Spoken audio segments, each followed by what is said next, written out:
Hello and welcome to this video-based study of the book of Daniel. For those watching who don't know me, my name is Mike Monroe and I am an elder and the minister of adult education at the Pleasant Ridge Church of Christ in Arlington, Texas. This study will consist of 13 lessons. Some of the material will be familiar to you from as far back as your childhood Sunday school classes, but some of it will be rather deep and intense, and it'll require a lot of concentration and patience to understand. My prayer is I'll be able to present these lessons in a way that will communicate the message of this marvelous book in a clear, if maybe not always concise manner. Our plan for this study will be to look at the book one chapter at a time in each lesson. Well, that is until we come to chapter 11. Now that chapter is much more complicated than the others, and it will require 3 lessons to deal with it properly. Other than that, each lesson will cover an entire chapter of the book. In this first lesson, after a general introduction to the book, we will learn about the first deportation of Jewish exiles to Babylon as experienced in the lives of Daniel and his 3 friends, Hananiah, Mishael, and Azariah, better known by their Babylonian names of Shadrach, Meshach, and Abednego. And I thank you for joining me on this adventure in the study of the Word of God. The authorship of the book of Daniel is a complicated subject. Parts of it were clearly written by Daniel himself during the 6th century BC. But there is evidence of editorial work in the final composition of the book. And some scholars suggest that this editor might have been none other than the great scribe Ezra. We don't know for certain when the book was completed in its final form. The events chronicled in the historical narrative of the book, that is, not counting the events foreseen in the prophetic section towards the end, these events took place between 606 and 538 BC. And if the final editor of the book was indeed Ezra the scribe, the book probably achieved its present form somewhere between 450 and 425 BC. We are equally uncertain as to where the book was composed. But if we follow the assumption that it was collected and edited by Ezra for the benefit of the post-exilic Jewish community that had returned to their homeland, then Jerusalem would be a safe guess for the place of its composition. The book of Daniel could be described as a theological analysis of the history of the Jewish people after the loss of their monarchy and their independence. In 586 BC, more than 800 years after the Israelite conquest of Canaan, and more than 450 years after the establishment of the kingdom of Israel, the Babylonian armies of the great king Nebuchadnezzar overran the land of Israel, smashed down the walls of Jerusalem, burned the temple of God to the ground, and carried the population away in chains to captivity. After an exile of 70 years and a change in the world political order, the Jewish people were given permission to return to their homeland and start over. But things would never be the same again. While their cities might be rebuilt and their sacrifices resumed in a new temple, the dynastic monarchy of the mighty King David would never be restored. Instead, the Jewish nation would exist as a vassal state, subject to the rule of a series of powerful empires that would rise and fall one after the other for more than 600 years. And the purpose of the book of Daniel was to assure a despondent and disillusioned people that although their world seemed to have fallen to pieces around them, their God was still firmly in control, directing the course of human history to achieve his own divine ends. The literary genre of the book is a combination of historical narrative in chapters 1 through 6 and apocalyptic vision in chapters 7 through 12. The central character is Daniel, and in many points his life story is remarkably similar to that of Joseph. He was taken against his will from his homeland while he was still a youth. He gained the attention of the ruler of his captivity through the interpretation of dreams, and he rose to the top echelons of power in the land of his exile. Daniel's life and career spanned the entire 70-year duration of the Babylonian exile. His remarkably detailed visions portray the course of future events from the exile to the time of Christ so accurately that most liberal scholars who do not accept the possibility of supernatural prophecy will not admit to a date of composition any earlier than the 2nd century BC. Now, as we mentioned before, the book contains certain idiosyncrasies which seem to indicate that it's the product of an inspired editorial process rather than a monograph composed by a single author. Chapter 1:1 through chapter 2 and verse 3 are written in the third person in the Hebrew language. Now, this section appears to be the inspired editor's personal preface to the book. Chapter 2 verse 4 through chapter 7 verse 28 are written in the third person in the Aramaic language. Aramaic was the lingua franca, the common language of the ancient Middle East, and the official language of the Assyrian, Babylonian, and Persian empires. By the end of the exile, the Jews had all but forgotten their ancestral Hebrew language, and Aramaic continued to be their native tongue through the end of the apostolic age. This Aramaic section of the book was perhaps taken from official Babylonian and Persian records and incorporated without translation into the text of the book by the inspired editor. Chapter 8 verse 1 through chapter 12 verse 13 are written in the first person, with a few exceptions, in the Hebrew language. And this section seems to have been taken directly from the personal memoirs of Daniel, written in his native tongue. Now, interestingly enough, in the Greek translation of the Old Testament, which was produced some 100 years before Christ, 3 additions to the book of Daniel appear, which are not present in any of the original Hebrew Aramaic manuscripts. First is the Song of the Three Hebrew Children. This little story consists of 68 verses inserted between verses 23 and 24 of chapter 3, which is the account of the fiery furnace. The 3 Hebrew children of the title are Shadrach, Meshach, and Abednego, and the story embellishes the inspired account of the incident of the fiery furnace. The second extra book is Susanna. In the Greek Old Testament, this story comprises a separate chapter of 64 verses inserted at the very beginning of the book. In the Latin translation, upon which the English Catholic Bible is based, is placed at the end of the book and counted as chapter 13. Now, in the story, Daniel defends the virtue of a young Jewish girl named Susanna, who has been falsely accused of adultery by 2 lecherous Jewish elders.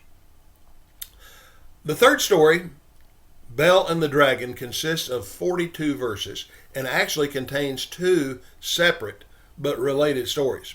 These verses are tacked on to the end of the inspired book as chapter 13 in the Greek translation and chapter 14 in the Latin.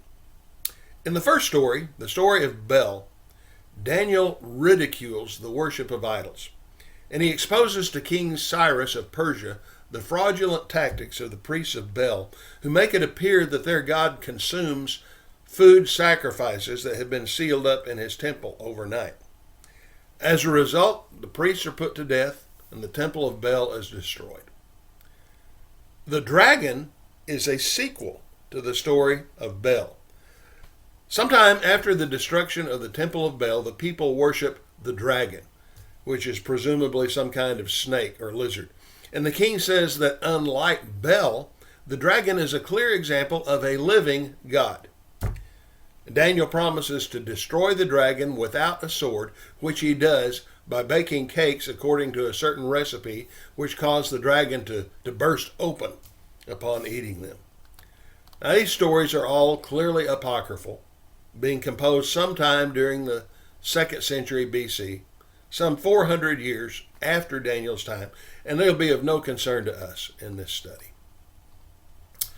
The historical narrative of the book begins with the deportation of four Jewish youths, Daniel, Hananiah, Mishael, and Azariah, who are better known as Shadrach, Meshach, and Abednego. They are deported to Babylon during the third year of King Jehoiakim of Judah. The year is about 606 BC. This was the first of three deportations of Jewish people to Babylon, and it marked the official beginning of the 70-year exile, although the final destruction of Jerusalem and the temple would not occur for another 20 years. Much of the historical narrative is concerned with Daniel's relationship with Nebuchadnezzar, the powerful king of Babylon and the conqueror of Judah. As we have already noted, Daniel's admirable personal qualities, his astute leadership and statesmanship, and especially his divine gift for interpreting the king's troubling dreams, soon led him to his elevation to the highest levels of power and influence in the Babylonian government. This would also be true of Daniel's relationship with the Persian authorities towards the end of his life. Well, in all of that, what is the benefit for modern readers like us of studying the book of Daniel in the first place? Well, first I would say that the lives of Daniel, Shadrach, Meshach, and Abednego are excellent examples of how the people of God should live in a godless and hostile society. Second, the book is faith-building.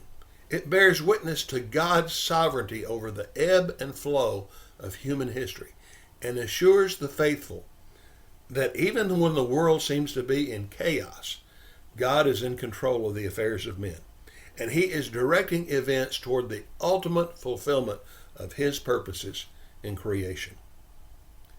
The book of Daniel provides an excellent introduction to the apocalyptic genre of literature. And by comparing the visions that are received and interpreted by Daniel during the period of the exile with their fulfillment in the years immediately following the exile until the time of Christ, we gain a working knowledge of the use of cryptic symbols and imagery in apocalyptic literature. And this is a valuable primer for interpreting the imagery of the New Testament book of Revelation. And so let's begin our study of the book of Daniel. In the third year of the reign of Jehoiakim, king of Judah, Nebuchadnezzar, king of Babylon, came to Jerusalem and besieged it.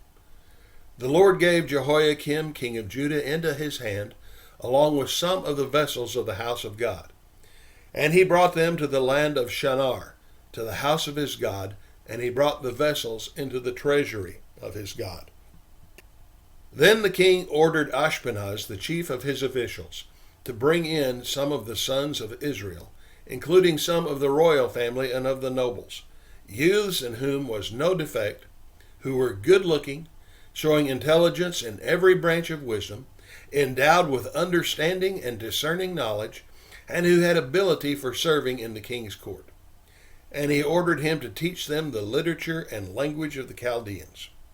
The king appointed for them a daily ration from the king's choice food and from the wine which he drank, and appointed that they should be educated 3 years, at the end of which they were to enter the king's personal service.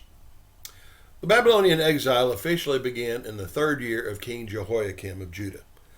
The year was 606 BC by our calendar. That was the same year in which Nebuchadnezzar ascended to the throne of Babylon. At the time of this first deportation of Jewish citizens to Babylon, the temple was looted but not destroyed. The gold and silver cups used by Belshazzar in his drunken banquet on the night the empire fell, as we will read about in chapter 5, were probably taken at this time.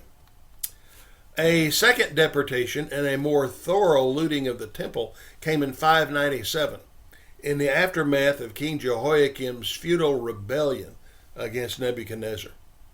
According to 2 Kings 24 and verse 13, the remaining treasures in both the temple and the royal palace were plundered at this time. The Ark of the Covenant, containing the ancient stone tablets on which God had engraved the Ten Commandments, was probably taken during this invasion.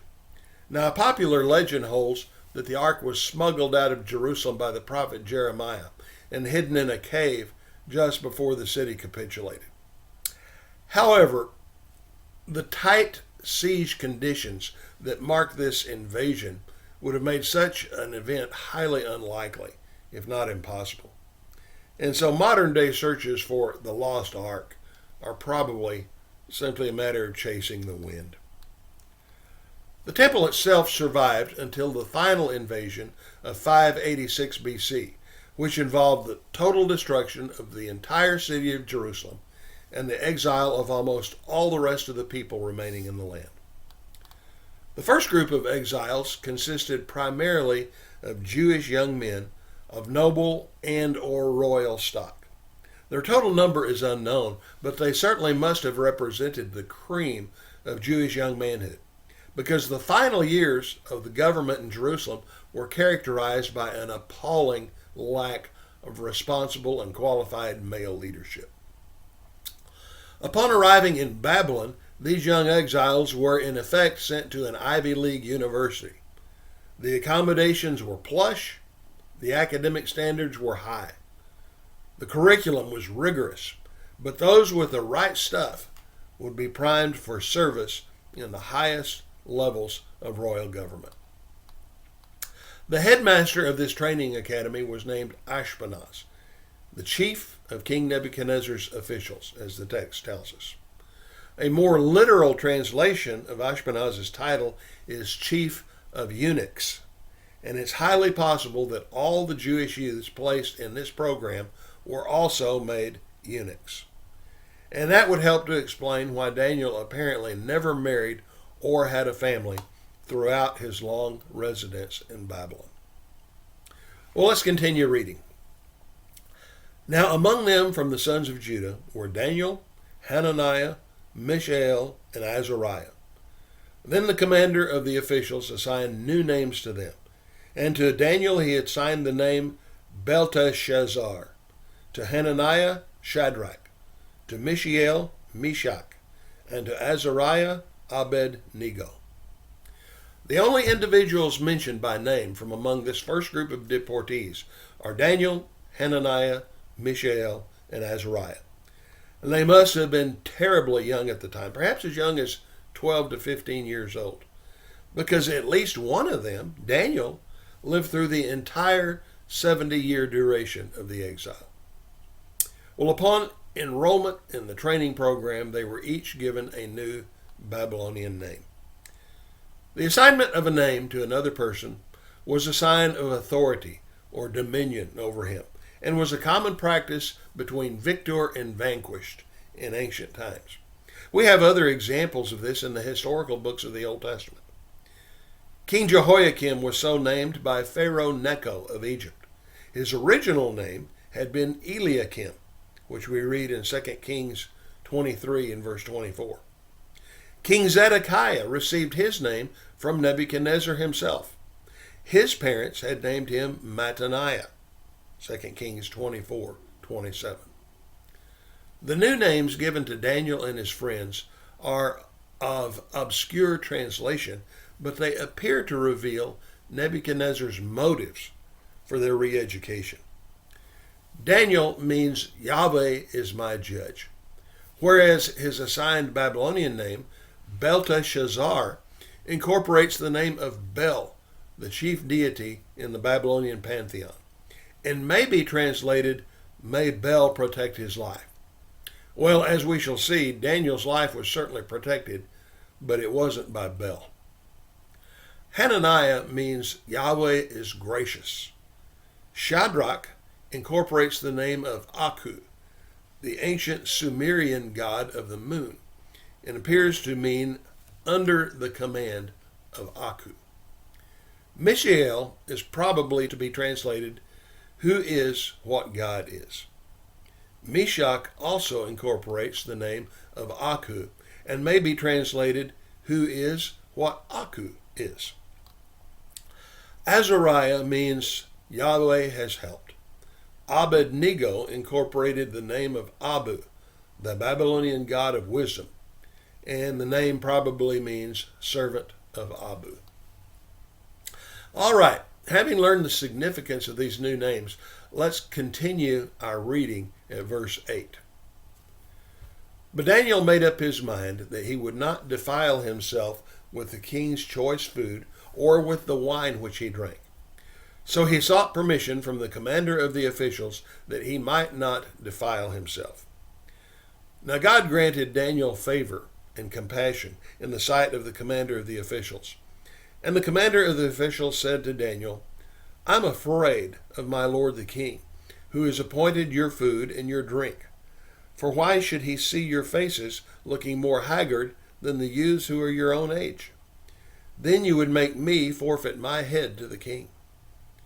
But Daniel said to the overseer, whom the commander of the officials had appointed over Daniel, Hananiah, Mishael, and Azariah, please test your servants for 10 days, and let us be given some vegetables to eat and water to drink. Then let our appearance be observed in your presence and the appearance of the youths who are eating the king's choice food, and deal with your servants according to what you see. So he listened to them in this matter and tested them for 10 days. At the end of 10 days, their appearance seemed better, and they were fatter than all the youths who had been eating the king's choice food. So the overseer continued to withhold their choice food and wine they were to drink, and kept giving them vegetables. Then at the end of the days, which the king had specified for presenting them, the commander of the officials presented them before Nebuchadnezzar. The king talked with them, and out of them all, not one was found like Daniel, Hananiah, Mishael, and Azariah. So they entered the king's personal service. The remarkable ability of these young men to excel within Babylonian culture without being absorbed into it is the focal point of the first part of the book. Their Babylonian names were used in official contexts, but they still identified with their Hebrew names and with their Hebrew values. The matter of the academy cuisine was a case in point. The dietary restrictions of the law of Moses were counter to the culture to which the youths were supposed to be adapting. But over the long run, by remaining true to their faith, they were able to openly demonstrate the superiority of God's wisdom over the wisdom of men. The end of the chapter shows how God blessed and provided for these faithful young men. As for these 4 youths, God gave them knowledge and intelligence in every branch of literature and wisdom. Daniel even understood all kinds of visions and dreams. As for every matter of wisdom and understanding about which the king consulted them, he found them 10 times better than all the magicians and conjurers who were in all his realm. And Daniel continued until the first year of Cyrus the king. Verse 17 seems to be misplaced in the text, breaking up the narrative about the young men's diet. It reads more smoothly if it's placed alongside verses 20 and 21, as I have done here. But together they demonstrate the providential activity of God within and through the lives of these faithful young men. As they were faithful to God, so also was God faithful to them. And then in something of a postscript, we are told that Daniel continued to serve until the first year of Cyrus the king. In other words, Daniel lived through the entire span of the Babylonian exile because Cyrus was the king of Persia, who overthrew Babylon and issued the edict permitting the Jews to return to their homeland and rebuild their temple. As for Shadrach, Meshach, and Abednego, we're not told how long they lived. We do know that at the request of Daniel, they were appointed to important administrative posts in the province of Babylon, as seen in chapter 2 and verse 49. And we'll see them again in chapter 3 in the incident of the fiery furnace, after which it is said that the king caused Shadrach, Meshach, and Abednego to prosper in the province of Babylon. Daniel 3 and verse 30. But beyond that, we know nothing about the lives of these three men. Nevertheless, they continue to live as examples of unshakable faith in the face of tremendous pressure to conform to the unholy standards of a prevailing culture. And so the story of Daniel begins. It's the story of a young man who was forcefully removed from everything he held dear, from his nation, from his family, and sometimes even from the freedom to worship his God according to the dictates of his conscience and the precepts of the covenant. Yet, with a faith that belied his youth, he held on to his integrity while still advancing and prospering in a hostile environment.